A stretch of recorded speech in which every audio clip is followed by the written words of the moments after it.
Alléluia. On va applaudir pour le Seigneur. Alléluia.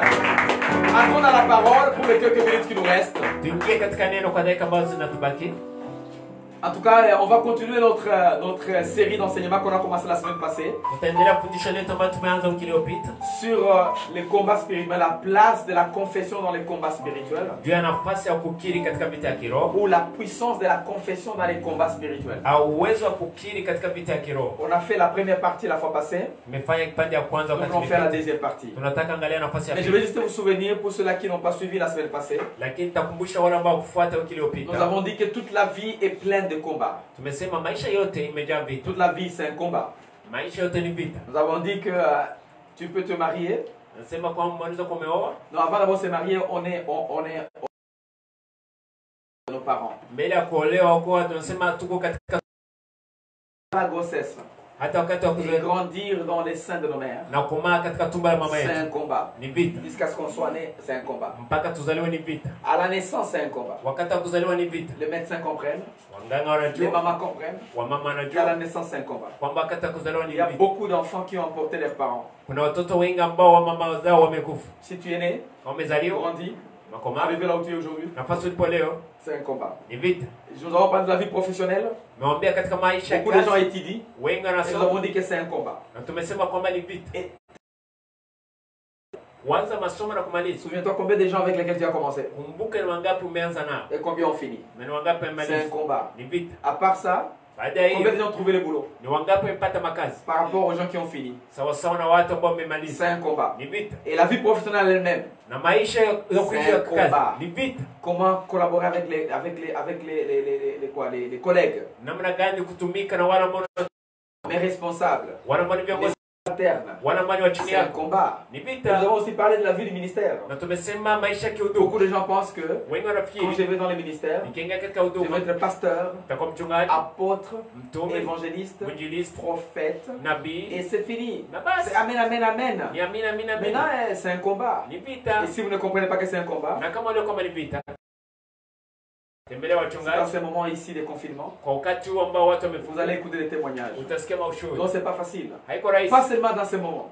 Même pendant que tout est normal. La vie pastorale c'est une vie très difficile. Tout le monde te contrôle. Même quand tu mets un nouveau habit, il pense que c'est son argent. C'est son offrande que tu as utilisé pour acheter l'habit. Et les critiques viennent de tous les coins. Et on te voit avec un téléphone. Ah non, ça doit être notre argent. Et que tu ne puisses même pas acheter la voiture. Tu achètes la voiture. Maintenant il a fini tout notre argent. Et ce sont les gens qui ne donnent pas qui disent ça. Les donneurs ne disent rien. Et tout ça c'est en fait la vie de stress. La vie difficile. Ces enfants problème. Tu vois, je vais marier à un pasteur.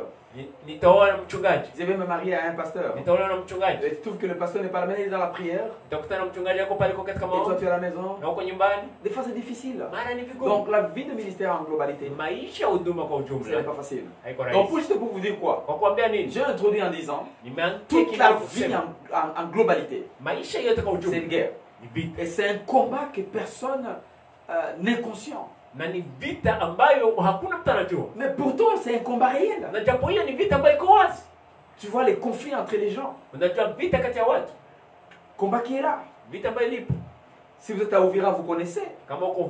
Si vous êtes en Europe, vous connaissez. Regardez les noirs et les blancs. Regardez les choses qui se passent. Donc, dans tous les coins du monde, quelque chose arrive. Et les gens pensent que bon, voilà, non, ça c'est... Non, mes amis. C'est un combat.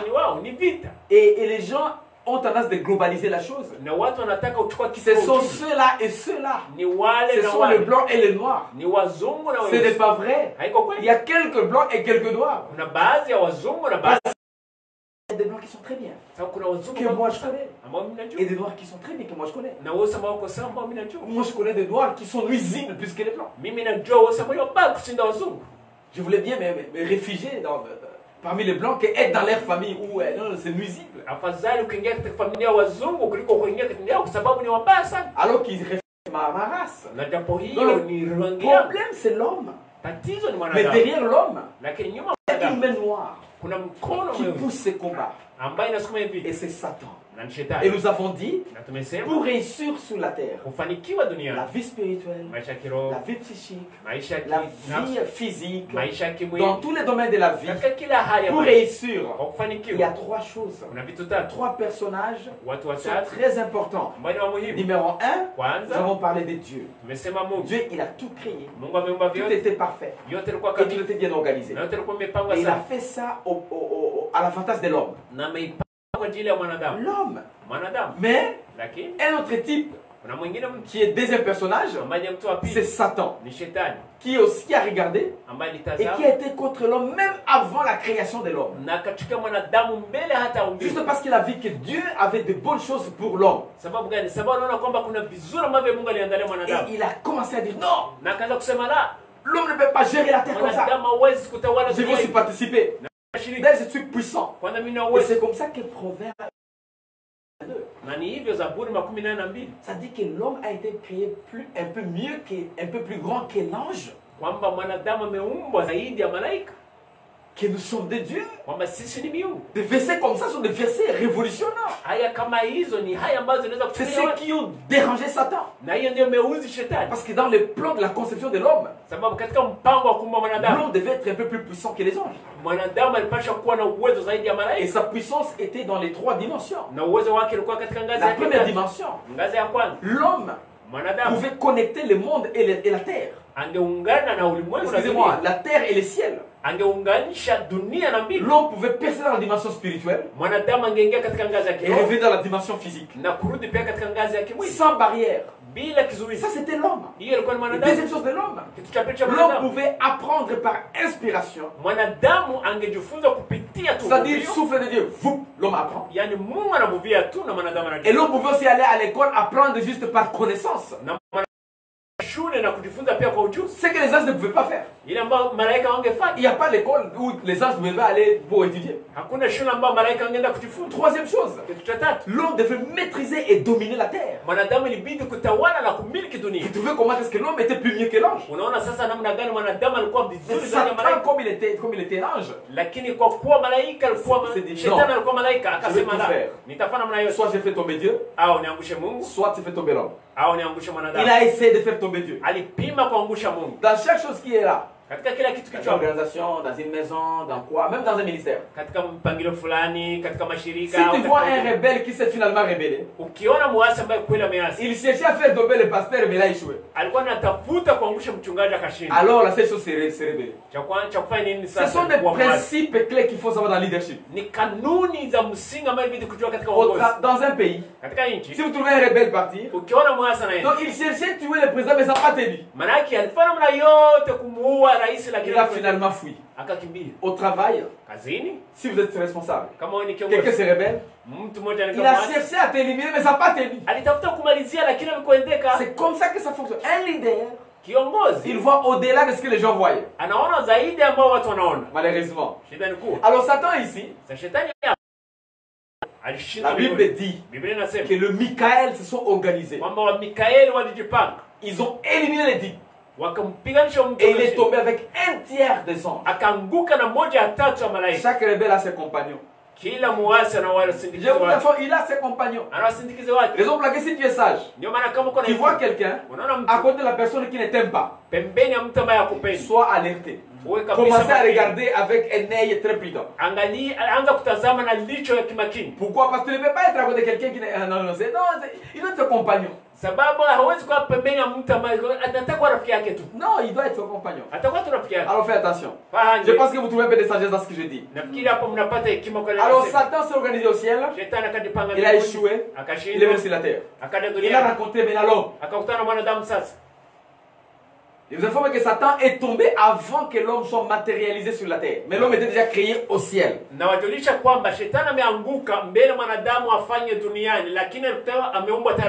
Parce que c'était ça en fait les conflits. Mais là quand il est resté ici, il savait que l'homme va être matérialisé. Et il a commencé à attendre. Il a commencé à attendre. Quand l'homme a été mis sur la terre, directement Satan a commencé à chercher l'homme. Dieu vous a dit, Genèse, vous connaissez Genèse 3. Je vous ai dit 3 choses qu'il a amenées sur la terre. La première chose, c'est l'aveuglement spirituel. Parce qu'il veut déconnecter le plan de Dieu. Il veut déconnecter le plan de Dieu de ne pas s'exécuter sur la terre. C'est ça l'objectif de Satan. Et il n'a jamais changé. Je dis tout ça parce que tu dois te retrouver d'où est-ce que tu es et quelles sont les stratégies pour y arriver. Mais l'homme là-bas, il était aussi infaillible. Il ne faisait pas l'erreur. Il était comme Dieu. Tout allait de gloire en gloire. Mais Satan, ce qu'il va chercher, c'est quoi? Il faut l'aveugler. Il faut l'aveugler. Comment je vais l'aveugler? Je vais l'aveugler par incrédulité. Ne pas croire dans ce que Dieu a dit. Même s'il peut être habitué à ce que Dieu a dit, tu ne puisses pas croire. Parce que la foi est spirituelle. La foi, c'est un air spirituel et la main spirituelle qui prend des choses dans le monde spirituel et les amène dans le monde physique. Même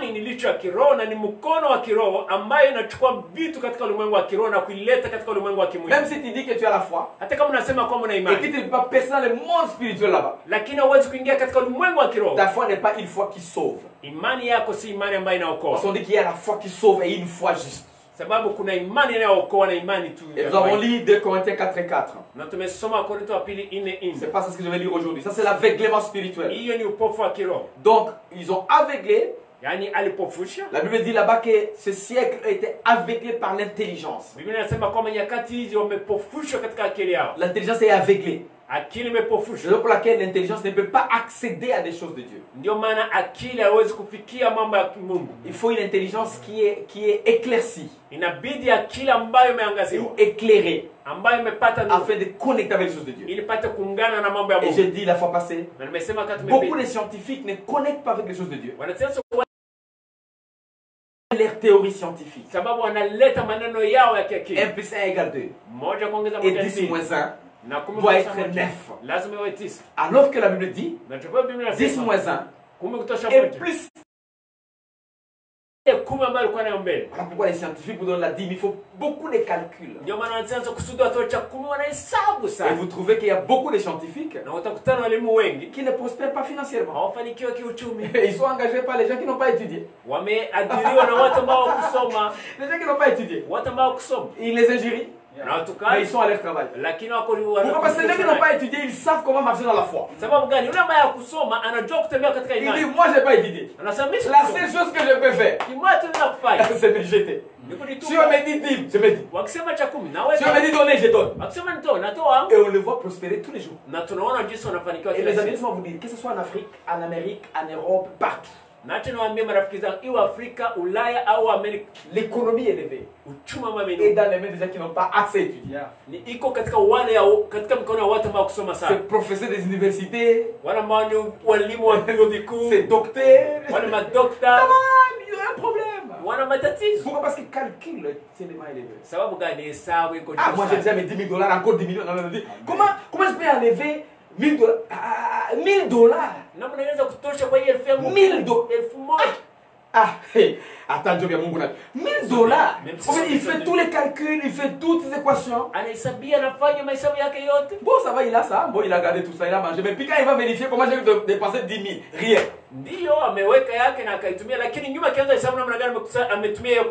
C'est parce que l'intelligence est aveuglée. Et Satan veut le bloquer là-bas. Pour qu'on puisse parler à hauteur. Amen, amen. Je dis la deuxième chose qu'il amène, c'est l'ignorance. Ignorance c'est quoi? Ne pas connaître. Vous savez, la Bible est claire. Cherchez premièrement.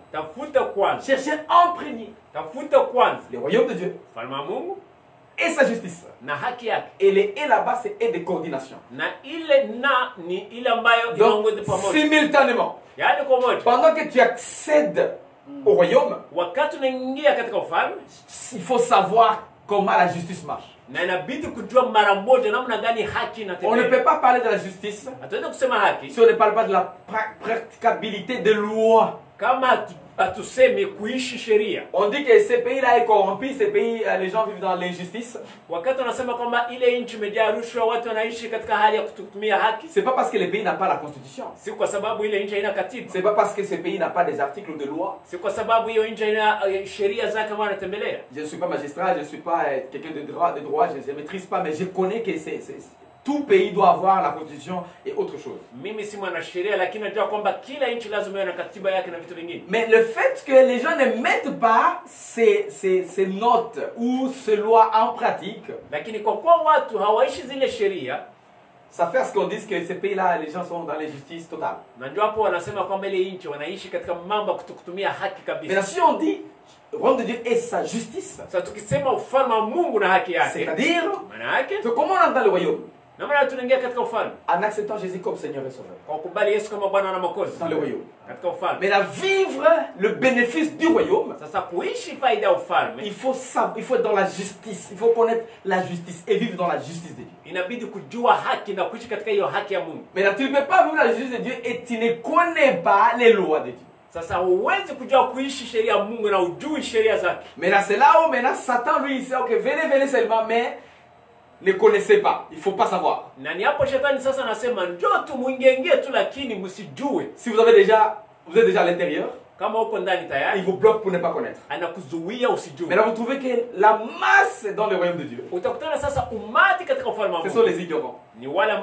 Ils chantent beaucoup, ils prient beaucoup, ils sautent beaucoup, ils vont même dans des montagnes incroyables. Mais la vie n'est. Et moi ça me fait mal de fois. Pourquoi? Parce que ça nous coûte cher étudier. Ça nous coûte le temps. Ça nous coûte la recherche. Ça nous coûte l'obéissance, s'attacher aux gens qui nous enseignent. Rester pendant longtemps. Mais tout le monde est pressé. Et vous trouvez que les gens maintenant ne vivent pas ces bénéfices parce qu'ils ne savent pas. Et nous avons lu Osée 4:6. La Bible dit mon peuple périt par manque de connaissances. Ce n'est pas par manque de prière, manque de louange.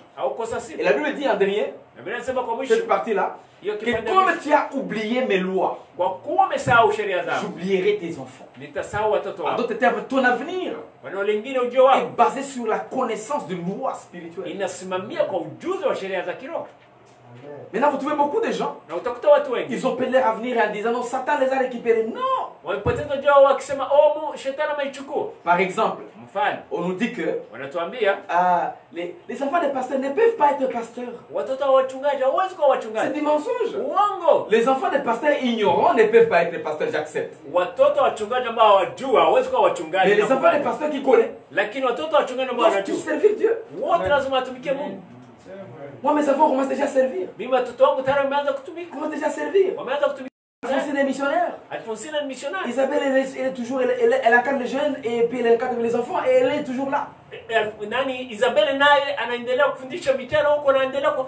Et les enfants. Joyce, dans son école, elle guide ce qu'on appelle l'équipe des gens qui lisent dans l'école.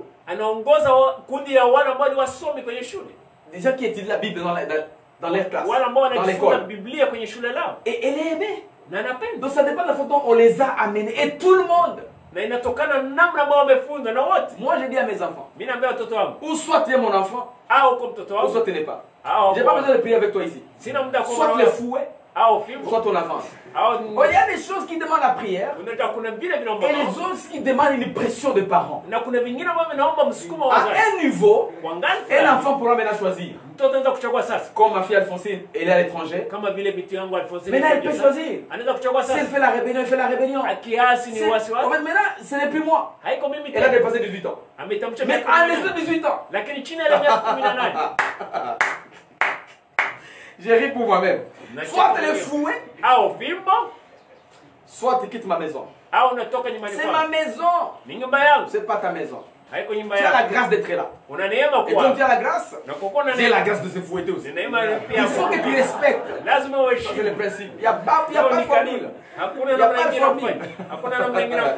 Il y a des pasteurs qui me disent, le pasteur Komukali, il est... Non, c'est la vérité. Soyons sérieux. Si on va perdre nos enfants, qu'est-ce que nous faisons? Nous nous battons pour les... Nous nous battons pour les familles d'autrui. Nous visitons les soulards. Nous visitons les gens impossibles. Et nos enfants, les syndicats, sont devenus impossibles. Jamais. Jamais. À moins que tous les arbres seront déjà coupés dans cette ville. Alors, troisième chose que Satan amène, c'est la religion. La religion, ce sont les habitudes, c'est la routine, c'est manque d'inspiration. Maintenant, tu es habitué aux choses tellement que tu manques l'inspiration. Tu vois, laissez-moi vous donner un secret. À la maison, il faut gérer les enfants par la religion, pas par l'inspiration. Religion, c'est-à-dire à la maison. Un enfant ne peut pas être inspiré, mais inspiré comment? Il faut d'abord qu'il sache que il est né vert, on va aller prier. Soit né de nouveau ou non, on va aller. Toi, on va. Moi, j'ai pas. Au fait, moi, allez, toi là, je te donne le message. Est-ce que tu as réussi? Tu peux me dire oui ou non comme tu veux. Dimanche à l'église. Après, je donne l'argent, 1000 francs. Enlève 100 francs. C'est-à-dire, et je mets dans tes mains. Si je trouve ça dans tes poches à la maison, ça ce n'est pas la prière. Ça c'est le fouet. Pour que quand tu grandis, maintenant tu vois les enfants quand on grandit par l'éducation. Et puis après, on connecte avec des vérités qui ont été établies en nous des années. Proverbe dit ceci. Moi j'ai un proverbe. Je crois 4. Il a dit, enseigne tes enfants qu'ils sont encore petits. Parce qu'ils n'oublieront jamais ces choses même à la longue. Ça ne dit pas prier pour des enfants quand ils sont encore petits. Hey, alléluia. Voilà, il y a la religion, la vérité. Quand tu ne connais pas, je parle de connaître. Quand tu ne connais pas, papa, tout est prié. L'enfant fait vraiment l'école, on prie. Oh l'enfant, ça t'a vraiment l'échec, c'est vraiment l'école. Et il décide à l'école, viens ici. Tu as échoué. Tu as échoué. Tu faisais pas pendant que les autres réussissaient. Alors je vais ouvrir tes oreilles et ton intelligence par quelque chose que tu verras. Moi je ne peux pas mettre tout le monde un ignorant, bête et moins intelligent. Des fois, l'enfant sera intelligent. Et puis après quand il va commencer à être inspiré par Dieu, tu vas être le plus heureux dans ce monde. Il n'y a pas aucune mauvaise chose que voir tes enfants échouer devant tes yeux. Tu meurs tôt. Parce que c'est notre avenir. Nous devons nous investir. Donc quand je parle de la religion, les gens viennent au Seigneur, ils grandissent là-bas, et maintenant il n'y a plus d'inspiration, ils deviennent des habitudes. Des habitudes, des comportements, les gens commencent à avoir des règles, beaucoup de règles maintenant, qui est autre chose. Les gens tombent dans la religion. Satan, c'est trois choses. Il les utilise pour bloquer l'expansion du royaume de Dieu. Par exemple, elle me dit, une bonne réponse adoucit la colère. Par exemple. Maintenant, toi, tu ne connais pas. Quelqu'un vient. Toi, tu vas voir. Comment tu es toi? Un voisin. Toi, tu me je vais te montrer. Tu tires. Tu tapes. Qu'est-ce qui va suivre? C'est la police. C'est le tribunal. Tu es maintenant au tribunal. Maintenant, on a besoin de toi dans une réunion de l'argent. Peut-être quelque part. Mais toi, on te dit que tu dois te présenter au même moment au tribunal. Tu vas choisir d'aller où? Si tu vas dans cette réunion là-bas, la police va te suivre. On va t'amener. Même si tu es chrétien. Maintenant, qu'est-ce qu'il faut faire? Réponds avec une voix douce. Tu vas adoucir la colère. Ça ne demande pas la prière. C'est la connaissance. Maintenant, Satan il amène maintenant les troubles, même dans l'église, dans les églises, dans les cours d'église, partout les troubles. C'est pas ignorance. Amen, amen. C'est très sage en fait. Nous parlons de l'expansion du royaume de Dieu. Les combats, ça c'est les combats spirituels. Vraiment très profond dans ceci. Nous avons dit maintenant il y a la place de confesser. Il y a la place pour confesser. Et même la confession en elle-même, on ne peut pas dire quelque chose qu'on ne connaît pas. C'est très important. Nous avons d'abord parlé des récits sur la terre parce qu'il faut que je finisse ça. Il y a 3 personnages. Satan, l'homme et Dieu. Kwanza tumesema juu ya kufanikiwa duniani na tumesema kuna watu watatu.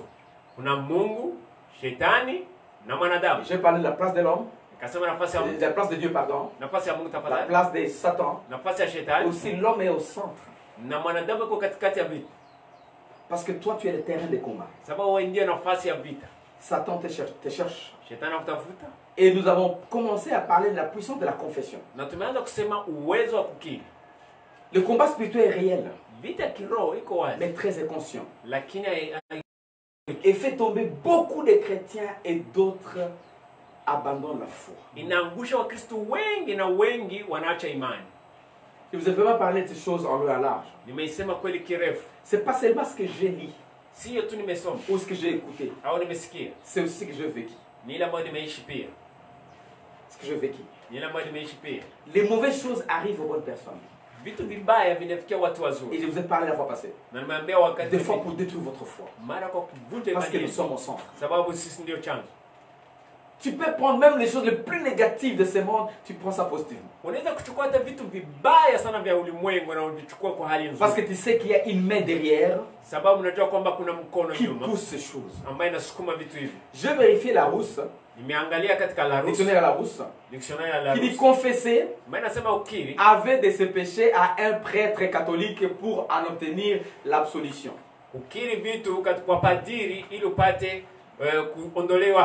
En fait, j'ai regardé un peu, j'étais un peu curieux en fait. Comment est-ce que les gens définissent confesser? Donc, c'est ça en fait, confesser, c'est donner les aveux de ses péchés à un prêtre catholique pour obtenir l'absolution. Ni kwenda kwa padiri ambaye unaambia maneno yako ukisema ile ambayo umefanya ili upate kuondolewa. Action de convier. Ni mambo kukamata ile yako na kumpa yeye. D'avouer à quelqu'un ses fautes. Kusema makosa yako. Les erreurs qu'on a à se reprocher. Makosa ambayo tulikuwa labda tunajukumu. Et aussi, c'est aussi parler de l'appartenance à telle ou telle religion. Na pia ni kusema kwamba mimi ni wa dini fulani. Et ils ont mis un exemple, être de confession orthodoxe. Na wakasema lazima kukiri kwamba mimi ni wa orthodoxe. Dans tout ça, il peut y avoir une certaine vérité. Na katika hiyo kunaweza kuwa ukweli fulani. Mais bibliquement, c'est pas ça la confession. Lakini kibiblia hiyo ndio sio kukiri. Ça c'est la confession, la pensée ou la littérature gréco-romaine, tout ça. Mais dans la Bible, confesser, c'est parler de ses convictions intérieures en venant à l'extérieur. C'est faire quitter l'intérieur vers l'extérieur. Par sa bouche et pas par ses pensées. Expression de votre conviction. Témoignage de ce qui est à l'intérieur. Luc 6,45. Regardez comment ça se passe. L'homme bon tire de bonnes choses du bon trésor de son cœur. Le méchant tire de mauvaises choses de son mauvais trésor.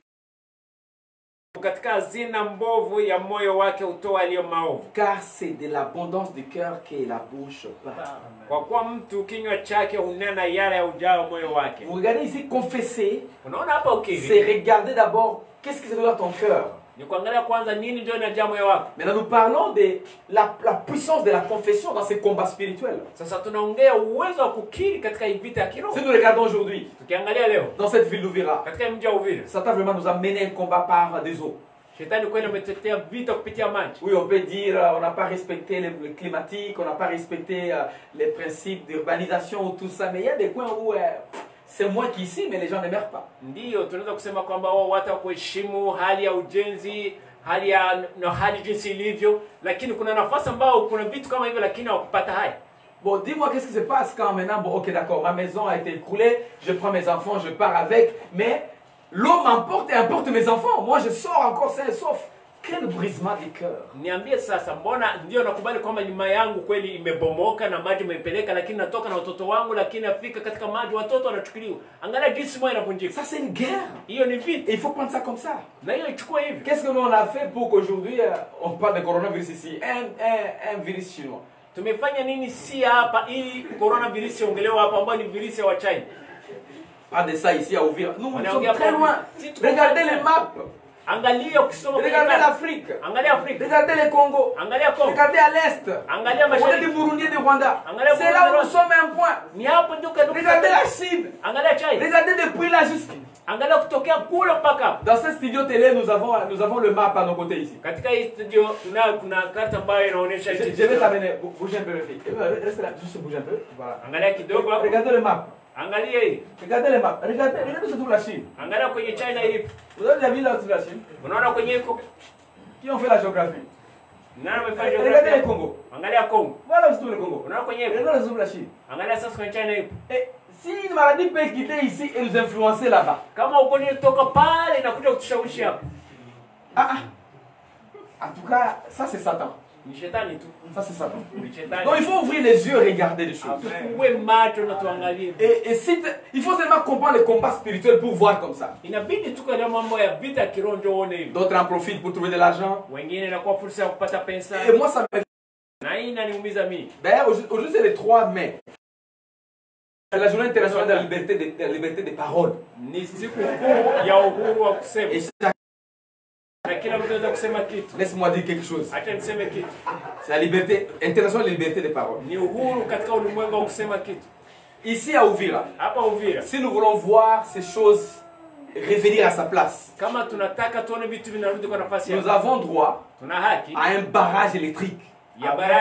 Parce qu'il y a la rivière Longwe, la rivière Kamvila, la rivière aussi Kalmabenge qui dérange la ville. Sababu tuna mto ambaye ni wa Mlonge wa Kavimvira au Kalmabenga ambaye inauzi mto. Les gens s'embêtent, se battent 20 000, 14 000 dollars.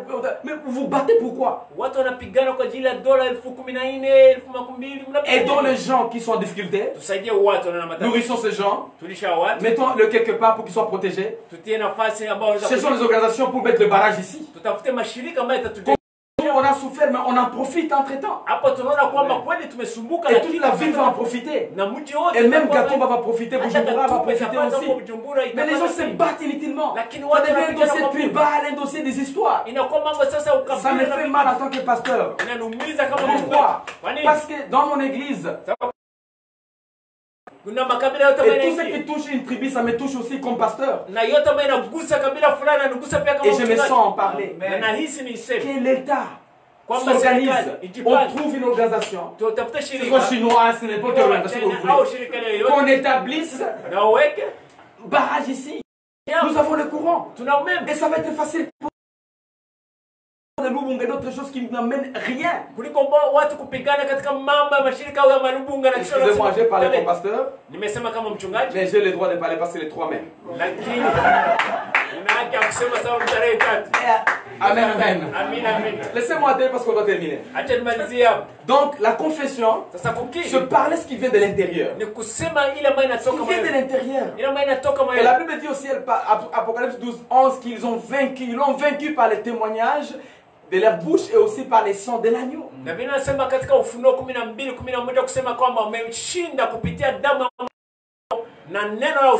C'est-à-dire quand on confesse en tant que chrétien, c'est nous bloquons l'avancement même de pouvoir satanique. Moi, le Seigneur m'avait révélé ça quand l'histoire de Corona, l'évangile de Corona a commencé. L'évangile de Corona a surpassé l'évangile de Jésus. Tout le monde a commencé à parler de Corona que Jésus. Mais moi j'aime Dieu. Tout évangile qui ne parle pas de Jésus, ça stoppe un temps. D'ici là, Corona va finir. Maintenant, Sénégal a ouvert ses aéroports. Les provinces maintenant commencent à jouer un tout petit peu. Madagascar, on n'en parle même pas, l'école a commencé. Et voilà, donc tout évangile qui n'est pas centré sur Jésus, ça va finir. La confession que nous avons, c'est dans le sang de Jésus. L'avantage de confesser. Quand tu confesses, tu attires le fruit de ce que tu crois, de ce que tu confesses. Voilà pourquoi il ne faut pas confesser négativement. Et Corona, et on va mourir, et les gens ont tellement peur. Ne s'en faites pas. Personne ne sera touché dans cette ville. Jamais, jamais, jamais. Dieu nous a dit et nous sommes conscients, nous sommes convaincus. Amen, amen. Moi je ne suis pas du type, oh Seigneur a dit Seigneur. Mais quand il me dit, il dit, et je suis convaincu. Proverbe 18, 21. Vous mangerez là-bas. Regardez ce que la Bible dit. 18, 21, Proverbe. La mort et la vie sont au pouvoir de la langue. Quiconque l'aime en mangera les fruits. Vous voulez manger les fruits? Confessez les bonnes choses. Mais si vous ne connaissez pas, vous allez confesser la maladie pendant que il faut confesser la guérison. Vous confessez la pauvreté pendant que vous devez confesser la richesse. Vous confessez Satan au lieu de confesser Jésus. Vous confessez les progrès, vous confessez le fait de stagner, de souffrir au lieu de confesser le progrès et l'avancement. Si, lorsque vous confessez, on parle des avantages. Vous opérez comme Dieu. Dieu, quand il a créé, Genèse 3, Genèse 1, 3, il dit, pendant que tout était noir, il a dit que le noir soit. Amen. Merci beaucoup.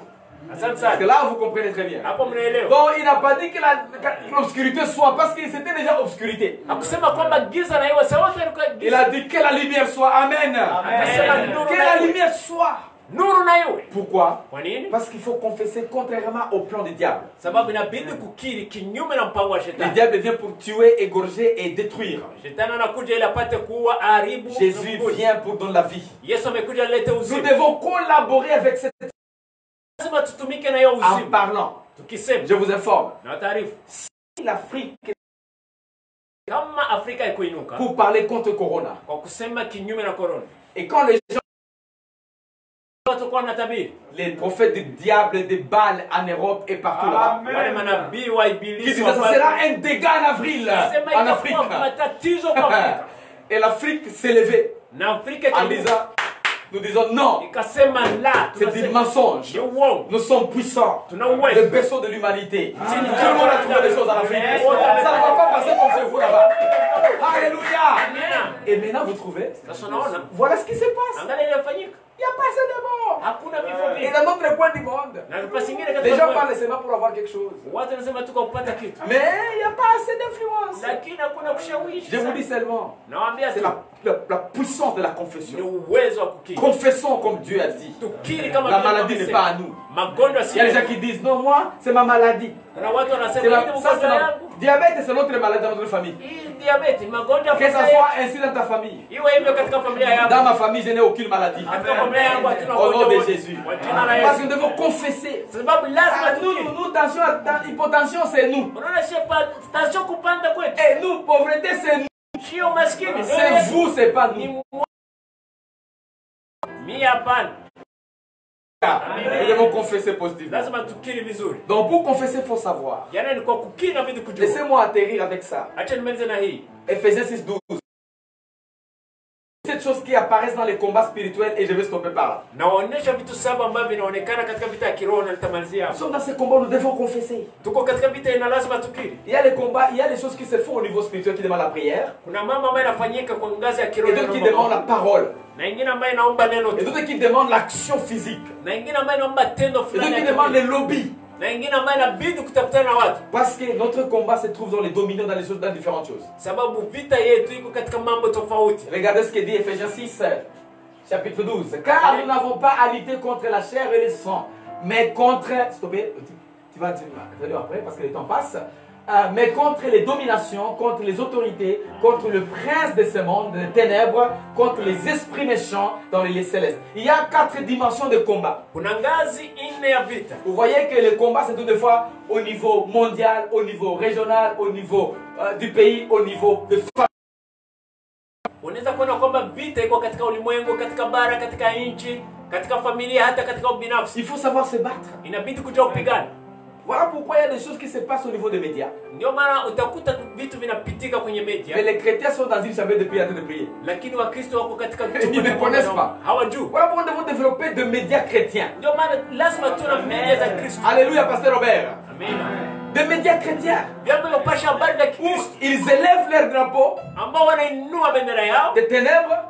Nous élevons les drapeaux de lumière. Et ça se rencontre dans les airs. Parce qu'eux ils jettent dans l'air. Nous aussi nous jetons où? Dans l'air. Alléluia. Ils vont se rencontrer là-bas. Là où nous ne sommes pas là. Maintenant, quand ils jettent dans l'air, nous nous prions. Ça va te rencontrer là-bas. Et tu vas fuir. Il faut savoir comment. Au verset 13, ça dit, c'est la raison pour laquelle il faut, au 13, il dit, c'est pourquoi prenez toutes les armes de Dieu afin de pouvoir résister dans les mauvais jours. Les mauvais jours, c'est seulement un seul mauvais jour. Chacun a un mauvais jour. Si ce n'est pas quoi arriver chez toi, ça arrivera. Et tenir ferme après avoir tout surmonté. 14. Tenez donc ferme. Ayez à vos reins la vérité. Pour sentir, revêtez la cuirasse de la justice. 15. Mettez pour chaussures à vos pieds les ailes que donne l'évangile de paix. Mettez pour verset 16. Prenez par-dessus tout cela le bouclier de la foi, avec lequel vous pourrez éteindre tous les trains et enflammés du diable, de malheur.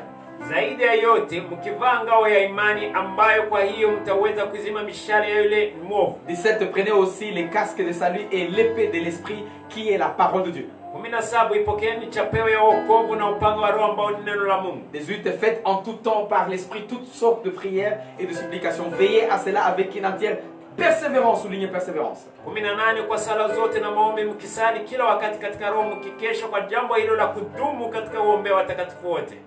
Cette chose à savoir dans les combats spirituels. La première chose, la vérité. Vous découvrez encore que la connaissance vient encore. Avoir la bonne et vraie perception de Dieu, pas être dans l'ignorance. J'ai dit cette chose. Je suis à la fin. Vérité, c'est une des choses. Donc la vérité, c'est quoi? Selon la parole, c'est avoir la bonne et la vraie perception de Dieu. Beaucoup de gens ont la mauvaise perception de Dieu. Ils ont la perception de Job. Il nous amène des mauvaises choses. Il nous fait souffrir, notre Dieu là. On accepte la souffrance, on l'aime quand même, malgré qu'il nous fait souffrir. Je ne peux pas aimer quelqu'un qui me fait souffrir. Je ne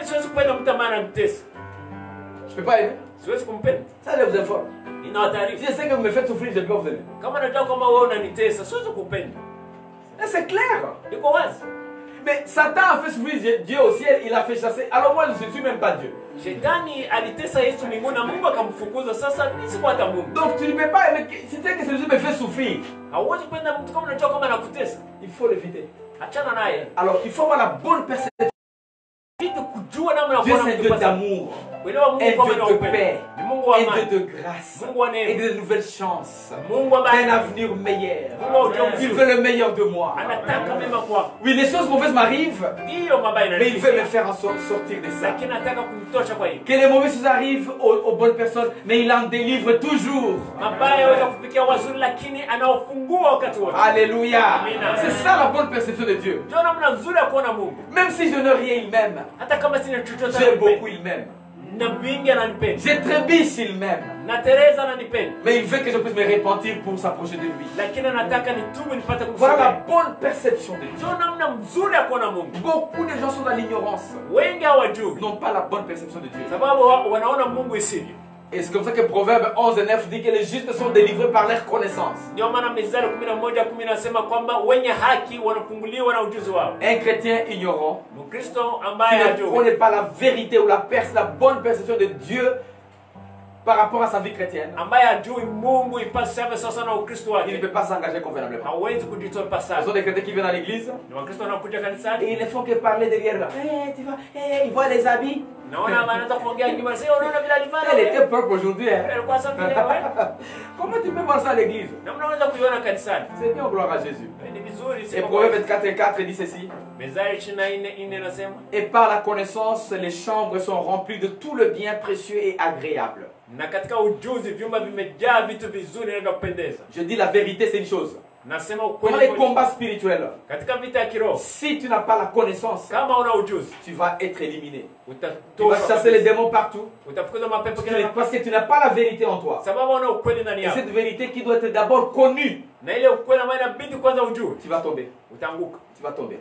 C'est comme ça que tu vas tomber même dans la famine incroyable. Et tu penses que Dieu va faire tomber le manna. Tu ne veux pas travailler. Tu es à temps plein, alléluia. Il faut faire attention. Il faut boulonner. Il faut bosser sérieusement. Vends les amarantes. Vends les amarantes. Vends la braise. Vends les riz. Vends farine de manioc. Cultiver au champ. Travailler pour les gens. Trouver de l'argent. Amène l'évangile. Respecter les choses de Dieu. Vis dans la foi. Tu verras ta vie toujours prospérer à tous égards. D'ailleurs, moi j'aime bénir celui qui a quelque chose.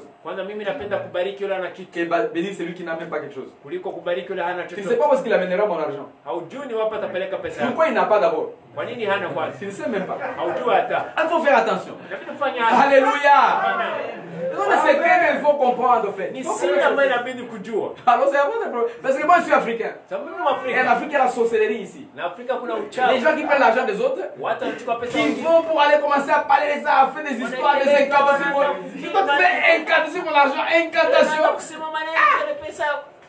Voilà pourquoi tu n'as pas ça. On ne fait pas l'incantation pour trouver de l'argent, on travaille. La deuxième chose, dans les combats spirituels, c'est la justice. Ah, mon ami, c'est terrible. Et c'est comme ça dans la maison, vous suivez, il faut que vous soyez bénis là. Et ouvrez les yeux, parce que dès que vous quittez, commencez à boulonner. Si vous dormez affamé, c'est votre problème. Ce n'est pas le problème de Dieu. Tu sais, hein? Deux maisons peuvent être quelque part. Sont touchées par l'eau. Une maison tombe, l'autre maison résiste. C'est à cause de quoi? Ce n'est même pas la grâce de Dieu. L'autre maison n'a pas eu la grâce de Dieu. L'autre maison a été bien construite. Et c'est comme ça qu'on dit aux gens, des fois les gens ne comprennent pas. Même si notre maison là-bas, en biscuit, priez, priez, priez. Papa priez, maman priez, tous les enfants étaient là en gêne. Hello. Ça ne respecte pas les gènes. Parce qu'il y a une loi qui a établi l'eau. C'est comme ça qu'il faut connaître le royaume de Dieu et connaître la justice de Dieu.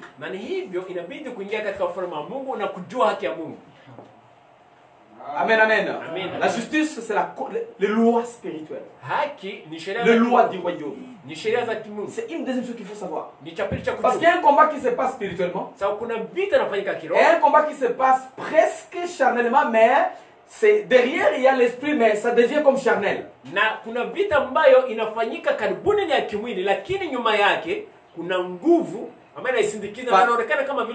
Par exemple, un païen en Amérique qui dit en Afrique, les gens vont mourir comme des mouches d'ici 2 semaines. En fait, et toi tu es chrétien, au lieu d'être debout, de dire aussi, l'Afrique, les gens ne vont pas mourir comme des mouches, c'est là chez vous. Ici nous, non. Parce que ce combat, il y a derrière, il y a Satan. Mais ça devient maintenant comme physique. Les gens vous attaquent par la parole. Il faut répliquer par la parole. Il y a dans le lobby des mouvements de Kazarema. Vous connaissez la sœur là qui a fait une image, qui a vraiment surqué beaucoup, il parlait contre le vaccin de Corona. Maintenant, aujourd'hui, d'ailleurs 2 jours après, ils ont eu les lumelles de Facebook qui vont balayer leur page Facebook. Parce que ils parlent mal, ils font mauvaise propagande de Covid-19. Parce que seulement ils ont compris la loi de quoi? De confession. Vous parlez que nous on meurt, on meurt. Et vous dites que vous allez mourir. Et nous on dit oui, on va mourir. Maintenant nous tous on est créés de la même manière. On a la race différente, mais on est créés de la même manière. Et en plus, nous sommes chrétiens et de nouveau. Nous n'allons pas mourir. Nous refusons de mourir. La puissance de la confession. Ils utilisent les médias. On va aussi aux médias. Ils vont mourir en masse comme des mouches. On ne meurt pas en masse. On est puissant, on est fort. On va vivre et témoigner les choses de Dieu. Amen, amen. Parce que la puissance de la confession dans le combat spirituel a sa place. Il faut confesser. Mais dans la question, vous confessez quoi? 3e chose, on va aller vite, la foi. La foi, c'est connaître comment appeler les choses à l'existence. Cette foi qui sauve. Cette foi qui amène les choses à l'existence. Cette foi de Dieu. Et Dieu a dit que la lumière soit. Et la lumière fut. C'est-à-dire que tu confesses d'abord et la chose va suivre. Nous avons dit, les gens ne vont pas mourir comme des mouches en Afrique. Et on ne voit pas les gens mourir comme des mouches. Proclamer à la place de Dieu. Il faut opérer comme lui. C'est comme ça que s'il y a quelqu'un qui t'attaque, pas de paroles pour t'anéantir. Tu ne feras rien. Moi je ferai beaucoup plus que ton père. Amen. Parce que des fois, pourquoi il t'attaque comme ça? Il y a des gens des fois. Je ne vais pas dire ça. Laissez-moi laisser ça. En fait, les gens vont vous attaquer. C'est normal. Dans chaque réveil, il y a des choses comme ça. Aller au-delà de ce que Satan veut faire. Parce qu'il engage même des chrétiens pour t'anéantir. Mais la puissance de Dieu t'aide à savoir qu'est-ce qu'il faut dire. Parce que nous croyons, nous parlons.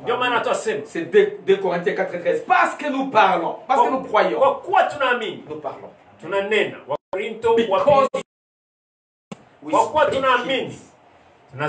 Because 4e chose. C'est 4e, voilà, les saluts. La Bible dit qu'il faut avoir le salut. C'est avoir reçu Seigneur Jésus comme son sauveur personnel. Dans les combats spirituels, nous sommes dans des camps différents. Il y a les camps du diable et les camps de Dieu. Mais dans les camps du diable, c'est amener l'obscurité. Dans les camps de Dieu, c'est amener la lumière. Mais si toi tu veux te positionner dans les camps de Dieu et tu n'es pas né de nouveau et tu veux opérer comme les enfants de Dieu, tu es en rien juste un envoyé du diable dans notre camp. Et c'est comme ça que des fois les choses ne marchent pas. Et attention, quand je dis salut ici, Souvenez-vous de ces 3 choses que Satan amène. Tu peux être habitué aux choses de Dieu, mais tu n'es pas né de nouveau. Tu es religieux. Tu confesses comme si tu étais chrétien. Tu pries comme si tu étais chrétien. Tu vas prier comme si tu étais chrétien. Mais il n'y a rien de toi. Parce que quand tu parles comme enfant de Dieu, derrière ta parole, il y a une puissance de celui qui t'a sauvé. Ce ne sont pas tes paroles nécessairement. Quand ces païens proclament là-bas, il y a une puissance sur laquelle ils se mettent. C'est ce qui donne le pouvoir à leurs paroles. Maintenant, si tu confesses comme chrétien et tu n'es pas né de nouveau, il n'y a pas de puissance derrière ta parole. Il devient inutile seulement. Voilà la 5e chose. C'est l'esprit. Esprit rempli de l'esprit de Dieu. Et connaître, naviguer dans l'esprit. Être rempli dans l'esprit de Dieu. Un esprit de Dieu. Et savoir naviguer comment Dieu navigue dans les choses. La 6e chose, c'est la prière. La prière, c'est quoi? Savoir comment communiquer avec Dieu. Il y a la prière de parole, la prière de louange, la prière d'adoration, la prière de gêne. Il y a aussi la prière de méditation. Quand seulement la parole, tu médites et tu écoutes à l'intérieur qu'est-ce que Dieu dit. Quelles sont les différentes sortes de prières. Et devons dans ces choses là-bas. Et en dernière chose, la persévérance dans ces choses. Quand il y a des mauvaises choses qui t'arrivent, des difficultés qui t'arrivent, est-ce que tu es persévérant? Voilà, dans les combats spirituels, nous devons comprendre qu'il y a la place de la confession. Et la confession se trouve dans la parole de Dieu. Et si tu ne comprends pas que tu dois confesser la parole, tu n'iras nulle part. Qui dit la parole? Alors pourquoi confesser dépend de la connaissance que tu as. Si tu n'as pas la connaissance, tu ne peux pas confesser comme que le Seigneur te bénisse en confessant de grandes choses, en transformant le monde. Je crois que le réveil, c'est Dieu qui allume. Nous continuons et nous passons à la nouvelle génération. Ce n'est pas les tombées, les chauds, les pleurs et le froid. Quand la parole de Dieu ne change pas la société, ne touche pas la société, ne touche pas les voisins, ne touche pas nos maisons, il n'y a pas de réveil. Parce que le réveil, ce n'est pas un homme. Et la confession, c'est une partie du réveil. Que le Seigneur te bénisse. Que le Seigneur te bénisse. Alléluia. On va s'écouter un peu la chanson. Pendant qu'il est en train de méditer sur ce qu'on a parlé. Et une très bonne semaine dans la grâce de Dieu. On se revoit encore le jeudi soir et on continue à parler des choses profondes. Merci. Choisis, oh je te gratte. Jésus, je lève ton nom. Jésus, je lève ton nom. Jésus, je lève ton nom. Jésus, je lève ton nom. Jésus, je lève ton nom. Jésus, je lève ton nom. Nous prions. Jésus, je lève ton nom. Jésus, Jésus, je lève ton nom. Jésus, je lève ton nom. Jésus, je lève. Jésus, je lève ton nom. Au plus haut des cieux. Jésus, je lève ton nom. Au-dessus de rois, au-dessus des présidents. Jésus, je lève ton nom. C'est l'unique nom qui sauve les pécheurs. Jésus, je lève ton nom. Par ce nom, nous sommes libérés, affranchis. Jésus, je lève ton nom. Devant ce nom, tout genou fléchit. Tu es toutes tes mains et confessent, tu es Seigneur. Jésus, je